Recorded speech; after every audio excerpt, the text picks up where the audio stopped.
Have you ever trusted someone with your children, only to find out later that they weren't who they appeared to be?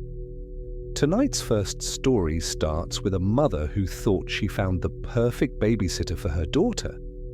But when strange things began happening in the house, she realized the sitter wasn't just teaching her daughter strange games, she was leading her into something far darker. This is the terrifying tale of the substitute nanny you'll never want to trust. Story 1. The Substitute Nanny. I used to think background checks and good references meant you were safe. I don't think that anymore. This happened 3 years ago when my daughter Emma was 5. My husband and I had just moved to a new city. He'd started a new job with crazy hours, and I was juggling remote work and school runs and an endless list of chores. I held it together for a while, but it was only a matter of time before something slipped. That something was childcare.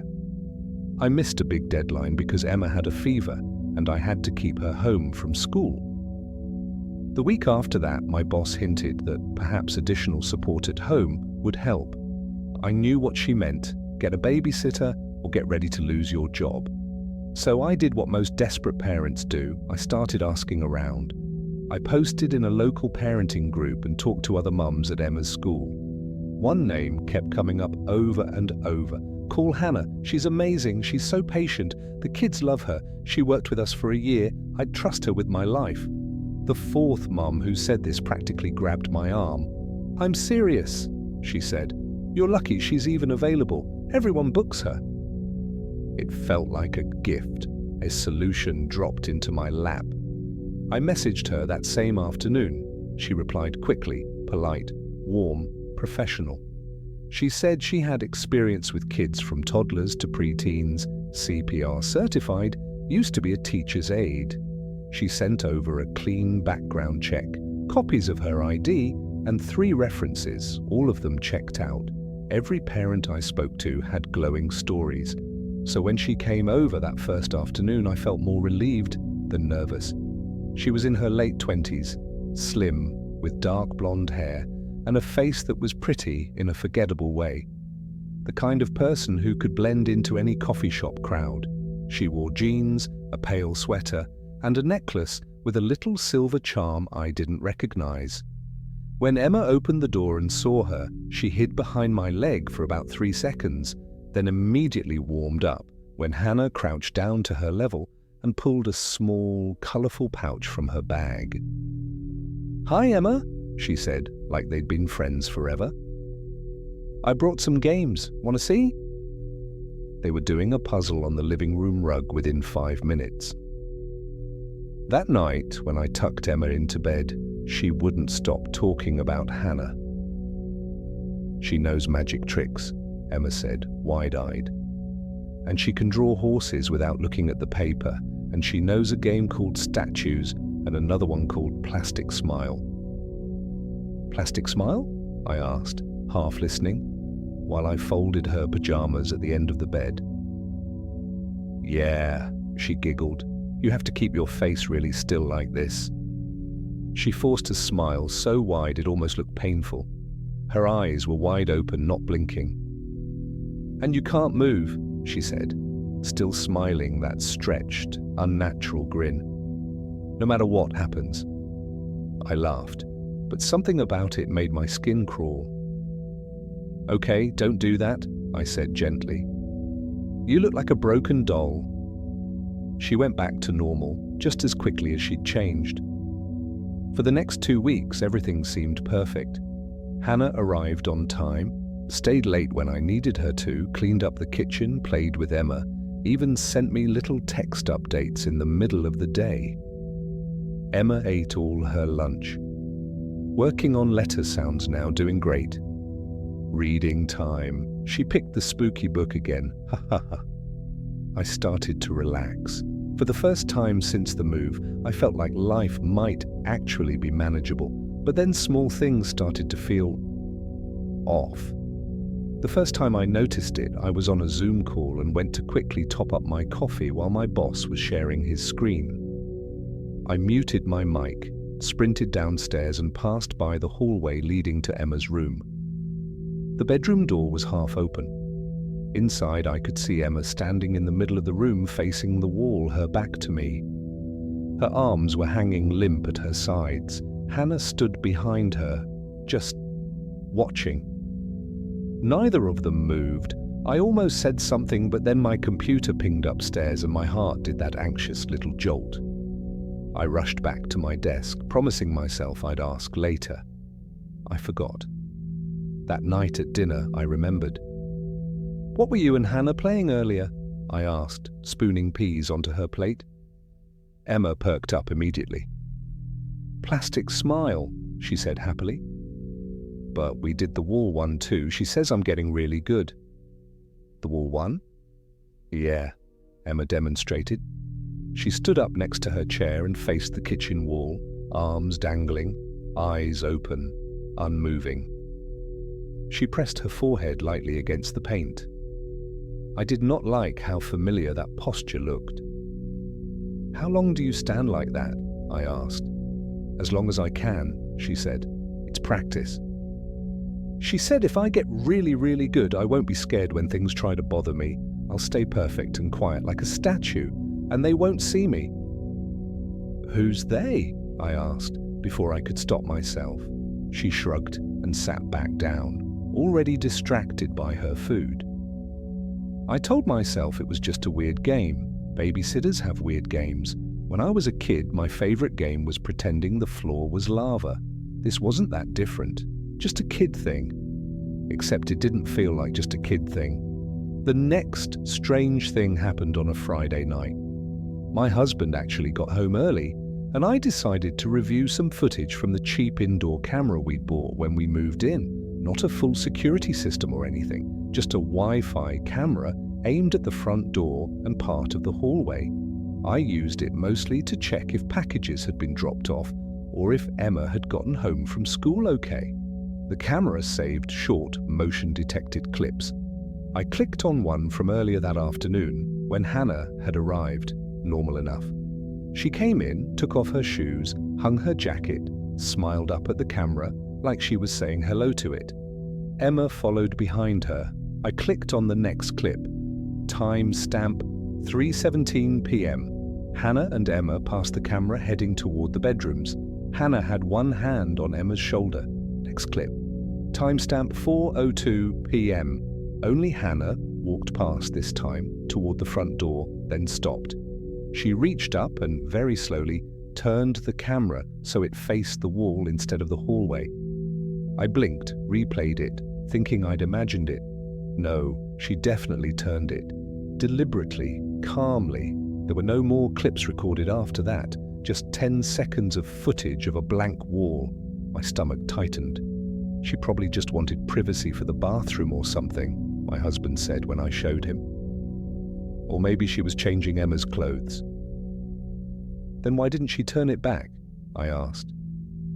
He didn't have an answer for that. I told myself I'd ask her about it on Monday. I didn't sleep very well that weekend. Monday morning, Hannah arrived at 8 a.m. sharp, like always. Emma ran to her, thrilled, already babbling about some game they'd played last week. I hovered. "Hey, Hannah," I said as casually as I could. "I noticed on the camera that you turned it toward the wall on Friday. Everything okay?" Her smile didn't falter, but there was the tiniest flicker in her eyes. "Oh," she said lightly. "Yeah, there was an Amazon driver who knocked and just wouldn't leave. He kept standing there and I didn't want him to see Emma walking past half-dressed after she spilled juice all over herself. I must have forgotten to turn it back. I'm so sorry. Bad habit from my last job. The parents always asked me to turn cameras away when the kids were changing." The explanation was plausible. It sounded rehearsed, though, like she'd used it before. I forced a smile. "Okay, just check with me next time, all right?" "Of course," she said immediately, warmly. "You're the mum, your house, your rules." When I left for work that morning, I told myself I was being paranoid. That lasted until Wednesday. I had an early finish and decided not to tell Hannah I was coming home at 2:30 instead of 5. I thought it would be nice to surprise Emma, maybe take her out for ice cream. As I pulled into the driveway, I noticed Hannah's car parked a little farther down the street instead of directly in front of the house. Odd, but not unheard of. Maybe the closer spots had been taken earlier. I unlocked the front door quietly and stepped inside. Silence, no TV, no cartoon theme songs, no little girl laughter. "Hello?" I called, trying to sound casual. "It's just me." No answer. My heart rate picked up. I hadn't told them I was coming home early. Maybe they were playing one of those statue games again. I walked down the hallway. As I passed Emma's room, I heard a voice. Not Emma's. Not Hannah's either. It was deeper, male, but wrong, muffled, like it was coming through something. I peered into the room. Emma stood perfectly still in the middle of the room, facing the window. Her arms hung by her sides. Her eyes were open, staring straight ahead, unblinking. Her lips were pulled back in that same awful, stretched smile she'd shown me before. Teeth bared, cheeks trembling slightly from the strain. Hannah stood behind her, to the side, facing the mirror on the opposite wall. The voice I'd heard was coming from her phone, which was propped up on Emma's dresser. Some kind of call, video or audio, I couldn't tell. "I can hold it longer," Emma whispered through her unmoving grin. "Look, I'm not moving." "Good," Hannah said softly, not turning. "He likes it when you're still." My skin went cold. "Hannah?" I said. She jerked around like she'd been slapped. For a second, her expression was unguarded, annoyed, almost angry. Then the cheerful mask snapped back into place. "Oh, you're home early," she said brightly. She grabbed the phone, ended the call so quickly I only saw a streak of something on the screen. A shadowy face, maybe, or maybe I imagined it. Emma's plastic smile collapsed into a normal, confused expression. "Mum," she said, "we were practicing." "Practicing what?" My voice came out sharper than I intended. "The game," Emma said. "For tonight." Every muscle in my body tightened. "What's tonight?"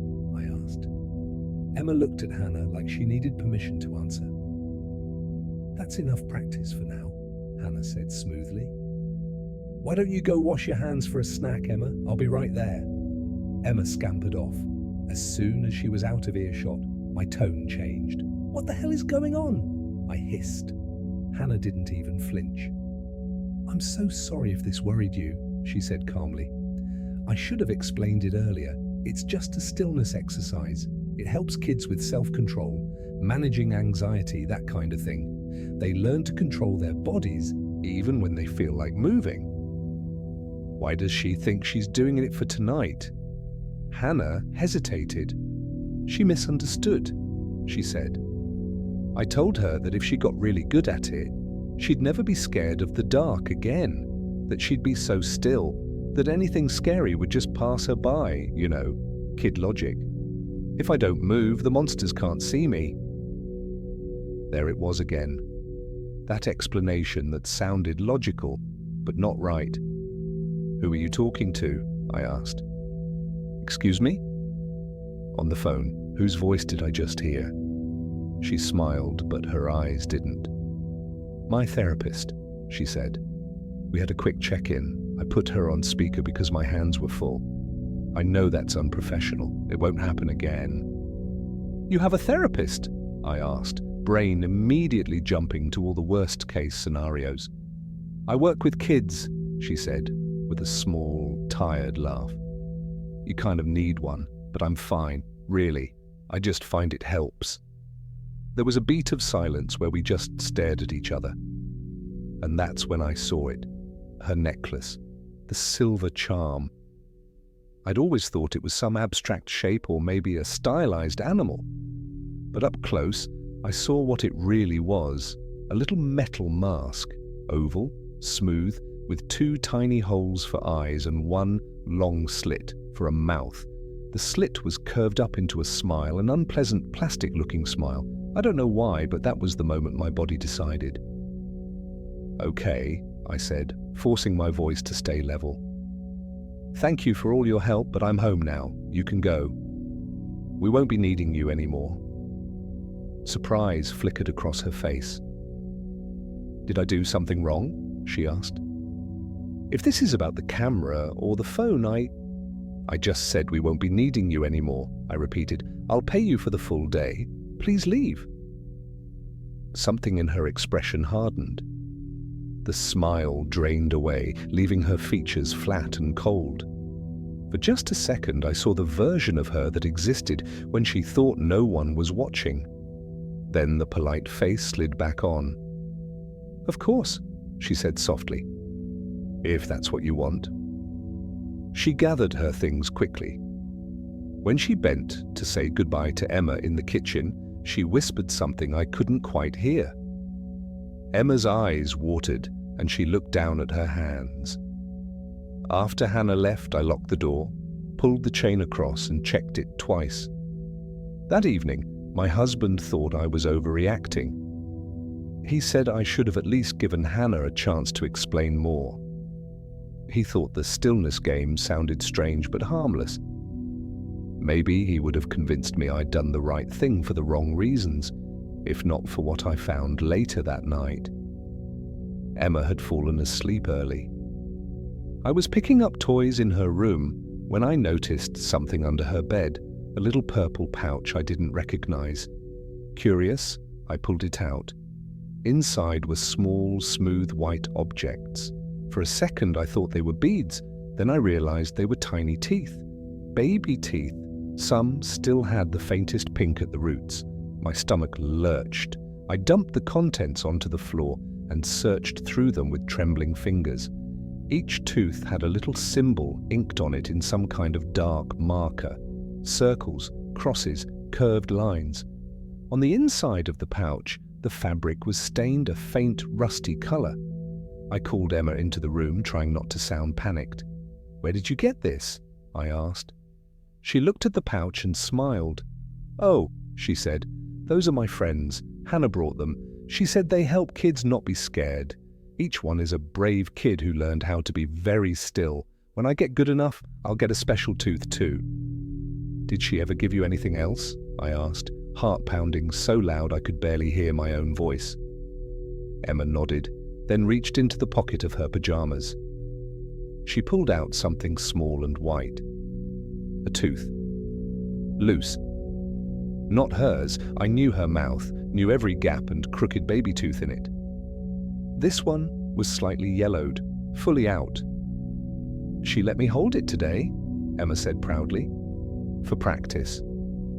She said if I sleep with it in my hand tonight and stay really still, he'd come say hi, but only in my dreams." "Who?" I asked. She looked at me like the answer was obvious. "The man with the plastic smile," she said. I didn't sleep at all that night. The next morning, I called every parent whose number I still had from the school and the babysitter references. 2 numbers were disconnected. 1 went straight to voicemail. One woman finally called me back in a hushed, panicked tone. "Is this about Hannah?" she asked immediately. "Did you hire her?" I told her yes. I told her everything. There was a long, shaky pause. "Do not let her near your daughter again," the woman said. "We moved because of her. We thought we could handle it. But the games kept getting worse." My son started sleep-talking in a voice that wasn't his. He stopped blinking when he played those statue games. He started saying he'd met other kids in his dreams, kids with no mouths. We tried to report her, but what do you even say? "Our babysitter is teaching our kid to stand very still." There was nothing concrete. "Nothing you can prove." "Who is she?" I whispered. "No one knows," she said. Every time someone looks into her records, something's missing. A gap, a change of address with no trail, a job that never existed. But she always has references, she always seems perfect. until you see what she does when she's alone with them." "With who?" I asked, my throat dry. "With our kids," she said. "The young ones, the ones who will do anything to please an adult who smiles at them." I called the number Hannah had given me next. It was disconnected. The email bounced, the messaging profile went dark. Her social media accounts vanished overnight. 2 days later, a new family posted in the local parenting group asking if anyone knew a good nanny. 2 different people replied, recommending someone wonderful and patient named Anna H. I reported the posts. They disappeared. The accounts that made them disappeared too. I still have the purple pouch. I turned the teeth over to the police. They took them, made a report, said they'd look into it. No one ever contacted me again. Sometimes I wake up in the middle of the night and listen for Emma's footsteps. Terrified I'll find her standing in the hallway, facing the wall, that horrible smile frozen on her face. So far that hasn't happened, but she does talk in her sleep now, softly, in whispers I can't quite make out. Once, I leaned closer and finally caught a phrase. "I'm still, see?" she murmured, lips barely moving. I'm still. Don't take my tooth yet." What started as a simple babysitting job turned into something much darker. But unfortunately, this isn't the only horror lurking behind closed doors. Stick around for our next story, one where a seemingly harmless device turns into a nightmare. It's the tale of a mother, a baby monitor, and a voice that shouldn't be there. What if the device you trusted to keep your baby safe started whispering things it shouldn't? In this next story, a mother thought she was just being paranoid when she heard strange whispers coming through her baby monitor. But when the voice on the other side started saying her son's name, she realized the nightmare she was hearing might not be coming from the nursery at all. This is the chilling tale of what happened when a baby monitor became the gateway to something terrifying. Story 2. The voice in the baby monitor. My brother likes to joke that all parents are a little paranoid. I used to laugh and agree with him. Then my son was born. I think becoming a mother rewired my brain. Every step sounded too loud. Every shadow seemed suspicious. Every noise at night was suddenly a potential threat. So when my husband suggested we buy a really nice baby monitor, top of the line with audio, video, night vision, movement alerts, the whole package, I didn't hesitate. "If it helps you sleep," he said, "it's worth it." It did, at first. For the first 6 months of my son Noah's life, that monitor was my best friend. I checked it obsessively, watching his chest rise and fall, watching him roll over, watching him drool on the mattress. I memorized the sound of his tiny breathing. I got used to waking up in the middle of the night, glancing at the monitor, and falling back asleep. It became normal. Until the night it wasn't Noah I heard breathing. He was about 8 months old then. We'd just transitioned him from a bassinet in our room to his own crib in a nursery next door. I was more anxious than he was, I think. He slept through the first 2 nights. On the 3rd night, I woke up around 2:45 a.m. for no particular reason. The room was dark. The only light came from the monitor screen on my bedside table. I glanced over at it automatically. Noah was asleep, sprawled on his back, his little fist near his mouth. He looked peaceful. I was about to roll over when I heard it, breathing, not Noah's. His breathing is shallow, uneven, almost like sighs. This breathing was deeper, heavier, slow, deliberate inhales and exhales, right up against the microphone. I froze. I turned the volume down, then up again. The breathing didn't change. It wasn't static. It rustled slightly, like whoever it belonged to was close to the microphone, and occasionally shifted. I sat up, heart pounding, and looked closer at the video feed. Nothing. The camera showed the same view of the crib, the same shadowed corner where the glider chair sat, the same closed window. No movement, no figure, no sign of anyone, but I could hear it. Inhale, exhale, right in my ear. I shook my husband awake. "Do you hear that?" I whispered. He was groggy and annoyed, but when he sat up and listened, his expression changed immediately. "That's weird," he said slowly. "Is that from another house? Like interference?" "Interference with what?" I snapped. "Who else would be on this frequency? It's digital. It's not like the old radio monitors." We both stared at the screen for another 10 seconds. Then Noah stirred, rolled to the side, made a soft little noise. The breathing cut off. Silence. I was already halfway down the hall before my husband could say my name. When I burst into the nursery, the air was still, cold. Noah was curled up on his side, peacefully asleep. No one else was there. I checked the closet, the window, under the crib, behind the chair. I even checked the vent, irrationally. Nothing. My husband came in, still rubbing his eyes. "It's probably some kind of glitch," he said, but even he didn't sound convinced. Maybe the audio buffer picked something up from earlier, or, I don't know, echo? "You don't echo someone else's breathing," I said. We argued in whispers for a few minutes while Noah slept, oblivious. Finally, he disconnected the monitor, counted to 10, and plugged it back in. "We'll see if it happens again," he said. "If it does, we return it." I didn't sleep the rest of the night. The next 2 nights were normal. No weird sounds, no heavy breathing, no strange noises.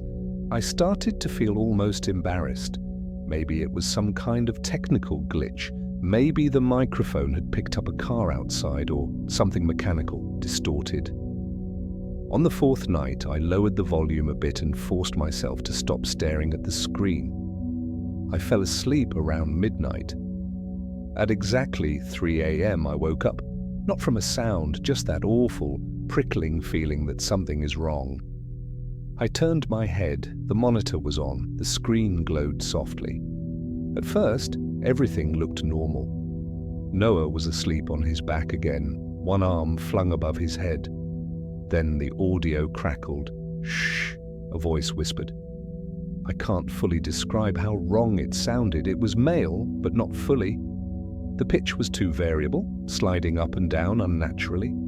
There was a wetness to it, like the speaker's mouth was too close to the microphone. "Shh, he's sleeping." I stopped breathing.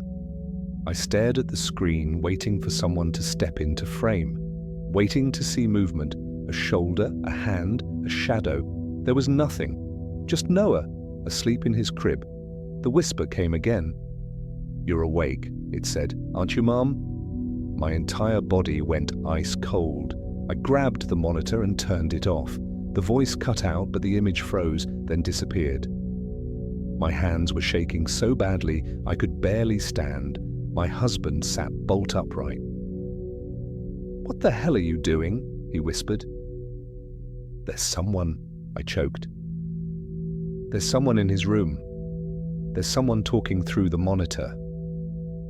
We both ran to the nursery. We flicked on the light. Empty.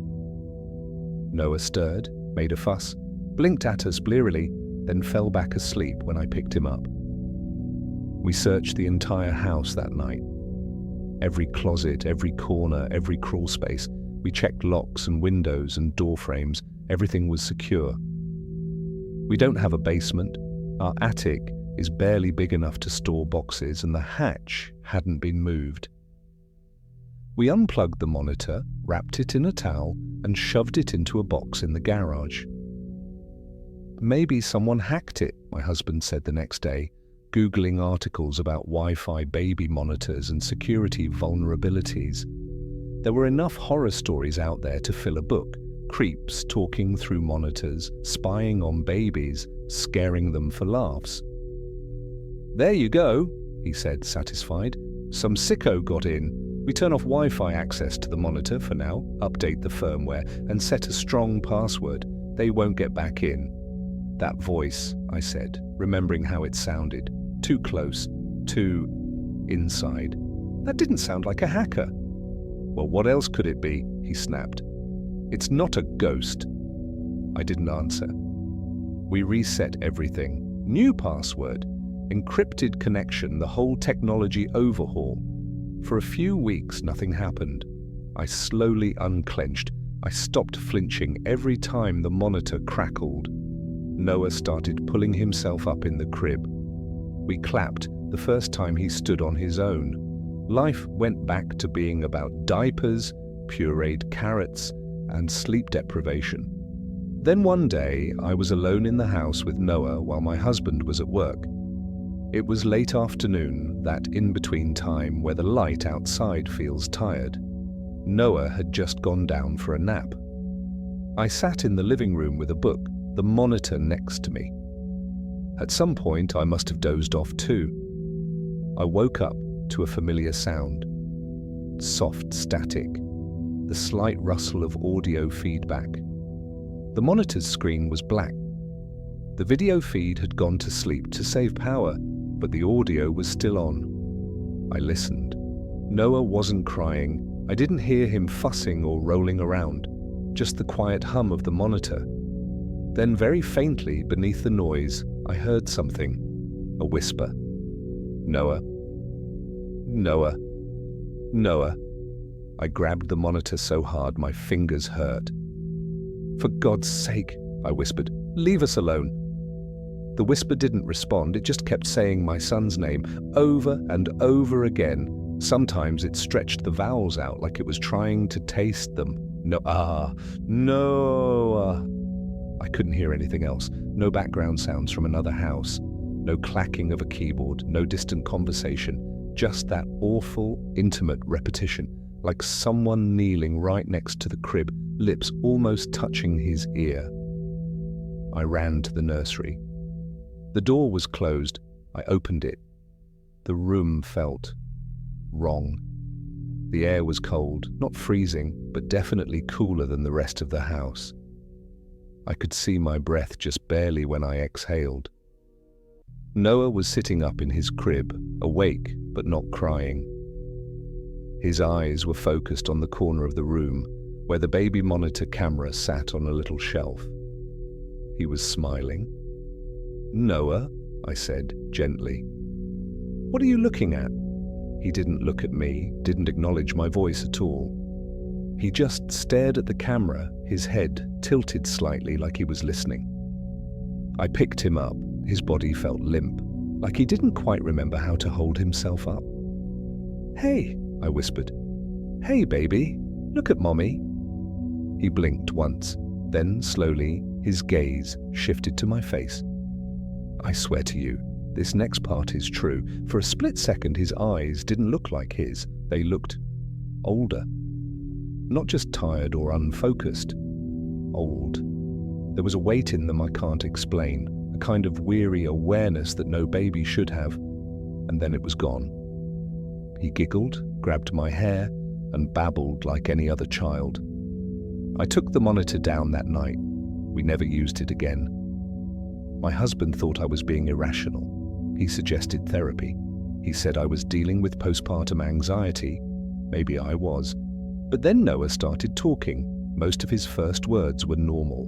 Mama, Dada, ball, no. I took it outside, put it in a plastic bag, smashed it with a hammer until the screen shattered and the casing cracked, then dumped the pieces into the garbage bin. Overkill, my husband muttered, watching from the kitchen door. Maybe it was. But after that day, Noah never mentioned the cameraman again. He stared at the picture on the box. A smiling baby in a crib, a monitor screen showing the same baby. That's his house, Noah said softly. Whose house? I asked, even though I already knew the answer I didn't want. The man, he said. Then he turned away and asked if we could go look at the toy cars. I never told my husband about that. I tell myself it was his imagination.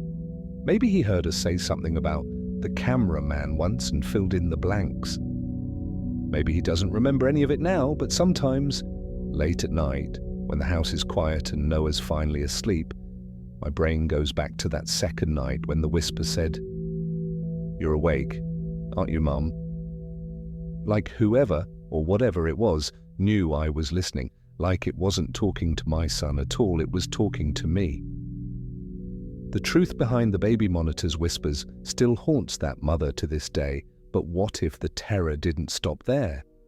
In our next story, a child's connection with something unseen takes a chilling turn, leading to a discovery that was never meant to be found.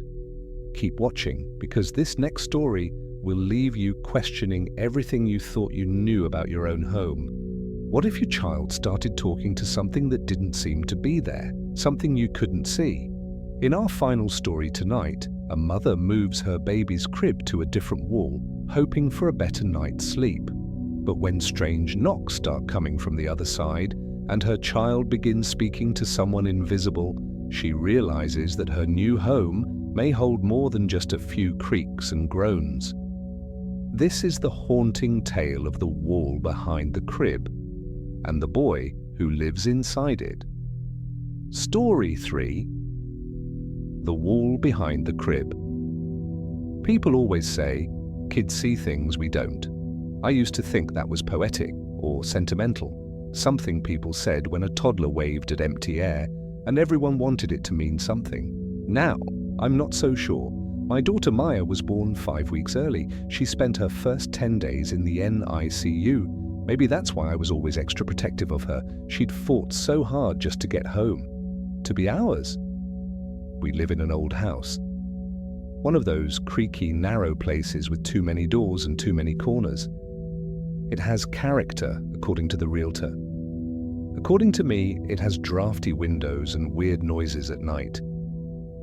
When Maya was about 1.5, we moved her crib against a different wall in her room. The old spot had been right under the window, and I was paranoid about drafts and possible falling hazards once she started climbing. The new spot was against the only solid wall in the room. No windows, no outlets nearby, just blank white paint and a framed picture of a little cartoon elephant above the crib. The first night after we moved it, she refused to sleep.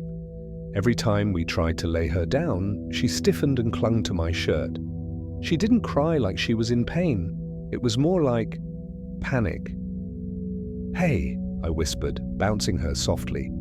"It's okay, it's just a wall, you're fine." She was too little to answer, obviously. She just kept twisting in my arm so she could look over my shoulder at the wall behind the crib. Her eyes were wide. That went on for nearly a week. We tried everything. Music, a nightlight, different pajamas. Nothing helped.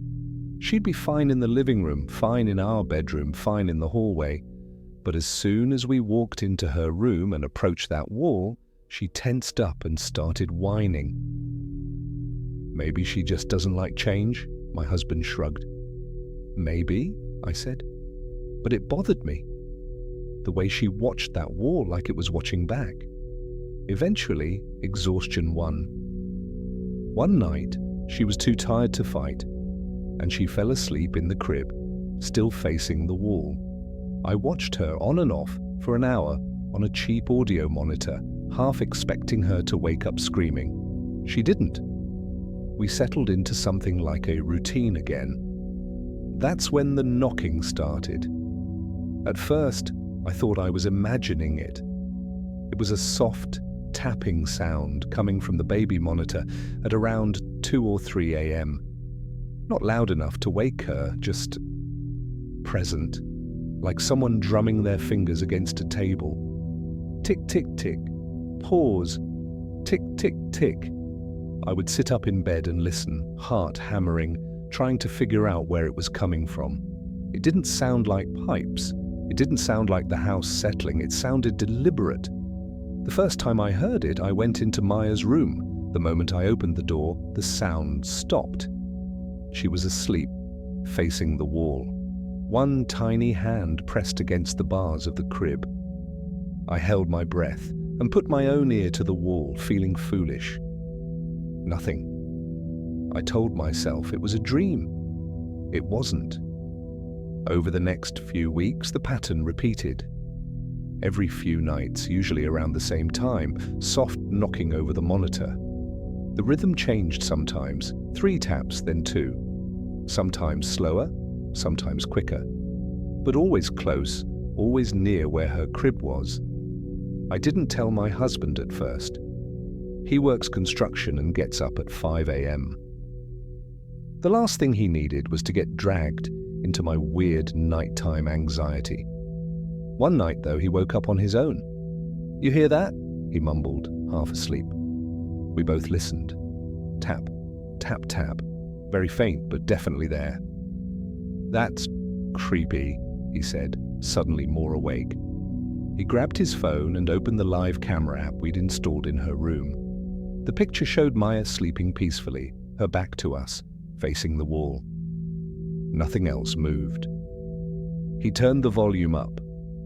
The knocking got louder, not because it actually did, but because hearing it directly from the room made it more real. It had that weird, muffled quality of sound passing through a solid surface. "Could be the neighbor," he said. "Their bedroom might back onto that wall. Maybe they're hanging something up." "At 3 in the morning?" I whispered. He didn't answer. The next day, he went outside and checked the layout of our house and the neighbors. The wall Maya's crib was against wasn't a shared wall. On the other side of it was our own small hallway, and then the bathroom.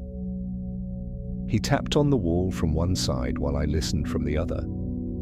It sounded almost exactly like the noise from the monitor. "You're probably just hearing the plumbing," he said. "Pipes rattle sometimes when the heating kicks in." He didn't sound convinced. I suggested we move the crib to a different wall again, just to see if the noise followed.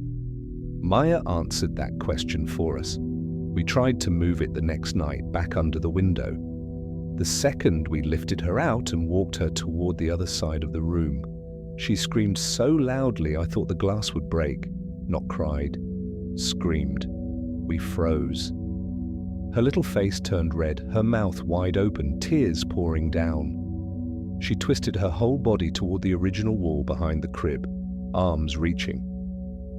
"It's okay," my husband said, trying to soothe her. "We're just moving the bed, sweetheart. Calm down." She choked on her own breath. Her whole body shook. I gave up. "Put her back," I said. "Just put her back. We'll figure it out later." The second we lowered her back into the crib in front of that wall, she stopped. Just stopped. She hiccuped once, rubbed her face, and lay down, exhausted. We didn't move the crib again. I wish we had. A few nights later, I woke up and checked the monitor like usual. Maya was awake. She was standing in her crib, both hands pressed flat against the wall, her forehead touching the paint. At first, I thought she was just being weirdly affectionate with the wall. Toddlers do strange things. But then I realized her shoulders were moving slightly, like she was whispering. "Maya?"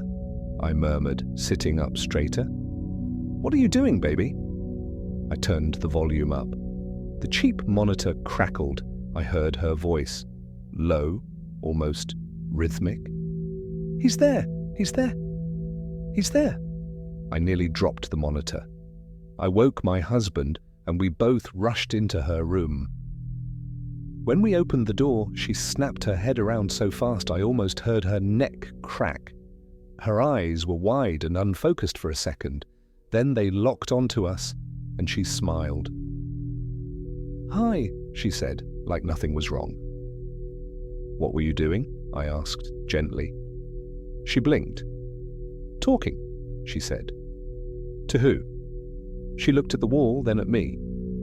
"Boy," she said. My husband and I exchanged a look. "What boy?" he asked. She shrugged in that loose toddler way that means I don't have the vocabulary for this. "Wall boy," she said finally, as if that explained everything. We didn't sleep much after that. Over the next week, her vocabulary exploded in the way toddlers often do. Only, instead of new words for animals or colors, we got wall boy, other side, don't open, he's cold. We tried to steer her away from it. Who do you want to play with today, Maya? Your stuffed bear? Your doll? Wall boy, she'd say, smiling. One afternoon, while she was napping, my husband came home early. The monitor showed her tossing gently in her sleep, thumb in her mouth. I'm opening that wall, he said. What? I asked, startled. He pointed. There's something in there, a pipe, a loose board, something that explains this. I'm not listening to her talk about wall boy for another week. He grabbed a stud finder, a flashlight, and a utility knife. I hovered in the doorway while he tapped the wall, listening for hollow spots. Halfway down, just behind where her crib usually stood, his tapping changed. The sound went from dense and solid to duller, hollower. He frowned. That's weird, he said. There's some kind of space here. A crawl space? I suggested. Maybe, he said. But that doesn't match the floor plans they gave us. He knelt and carefully cut a small square out of the drywall, about the size of his hand. When he peeled it away, a wave of cold air rolled out. I stepped back involuntarily. He shone the flashlight in. Behind the wall there was a narrow cavity, maybe a foot deep, running up and down between the studs. It didn't look like any kind of usable space, just an old, dusty gap someone had never bothered to insulate properly. Except there were things inside it.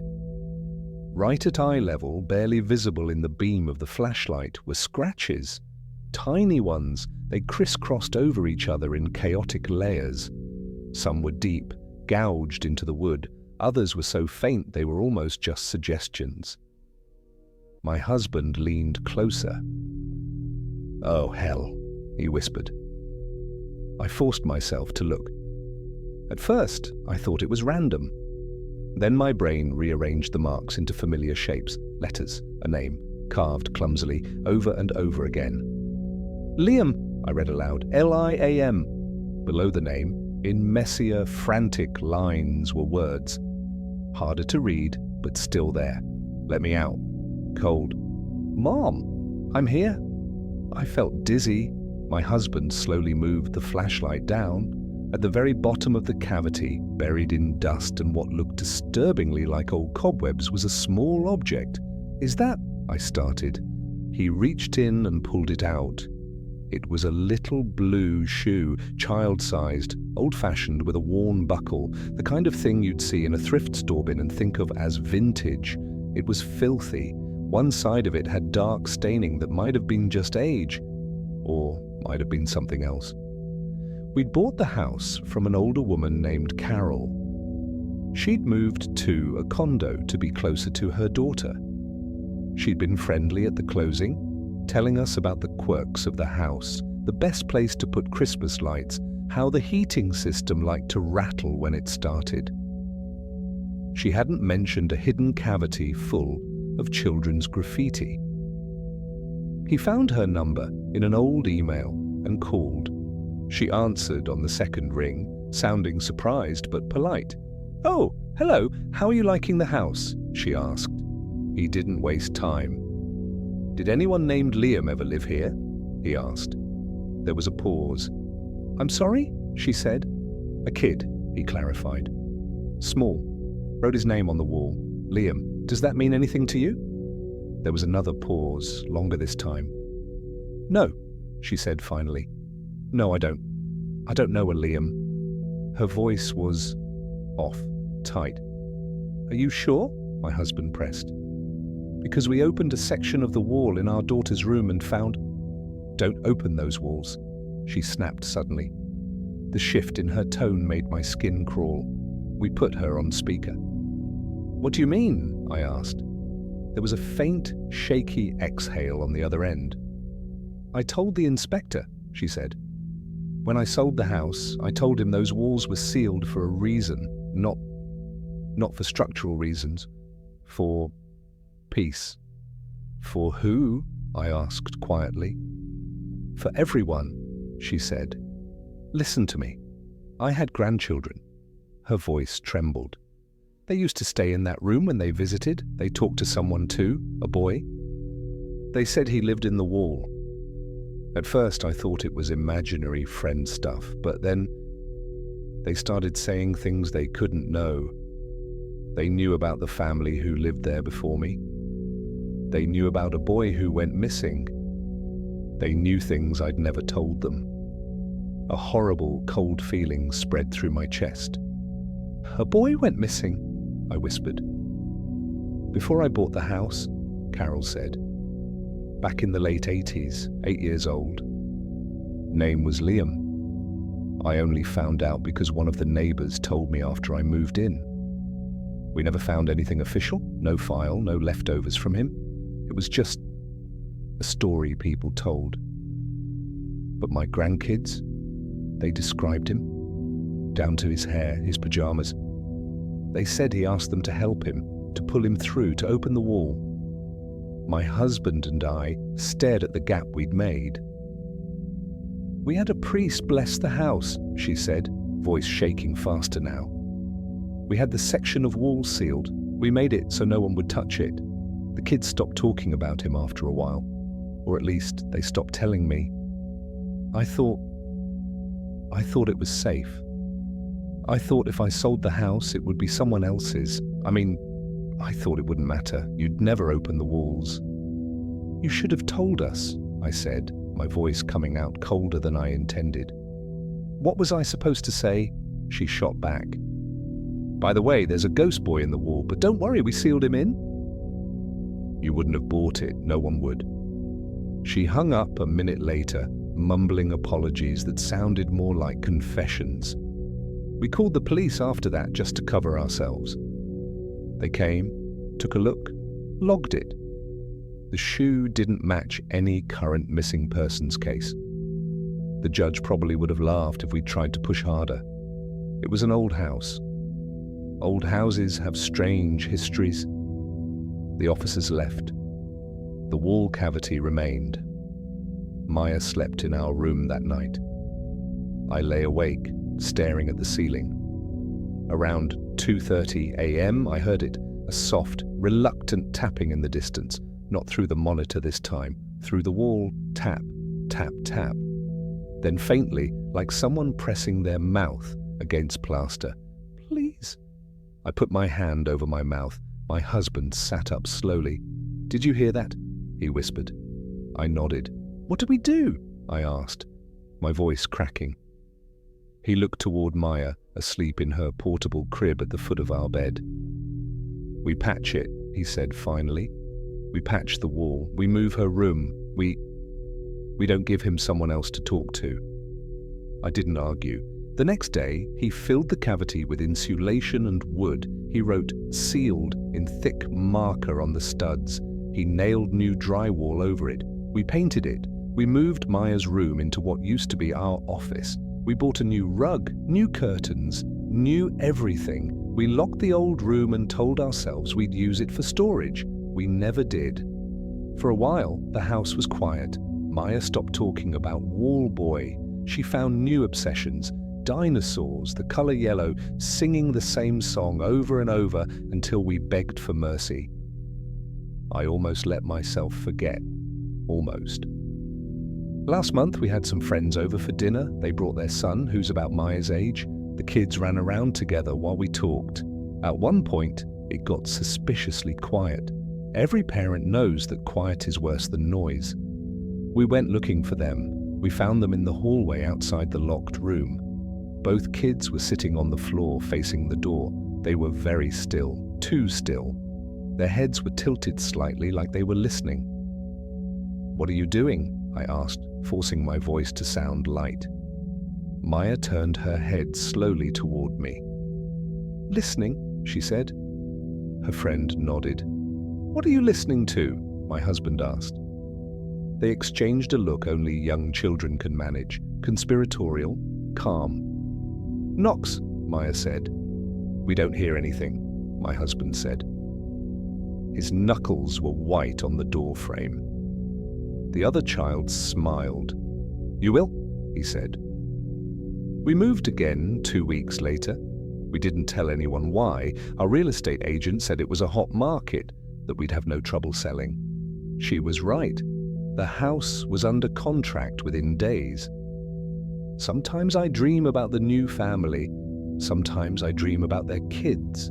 Sometimes I dream about a little boy named Liam knocking softly from the other side of the wall, waiting for someone small enough and kind enough to press their hands to the plaster and say, "I hear you."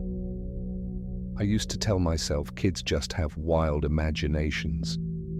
Now, whenever Maya stands in front of a bare wall, anywhere, at daycare, in our new kitchen, at her grandparents' house, and stares at it a little too long, I ask her quietly, "Who are you listening to?" So far, she always says the same thing, "No one." But there's always a tiny pause before she answers. Long enough for someone, somewhere, to whisper something to her. On the other side. After everything that happened, the family tried to move on, but the truth is, some things can never be erased. Just like our next story, where a simple change leads to the most unexplainable horrors of all. Stay tuned, because in our next video, we'll uncover even darker secrets, ones that can't be explained by any rational mind.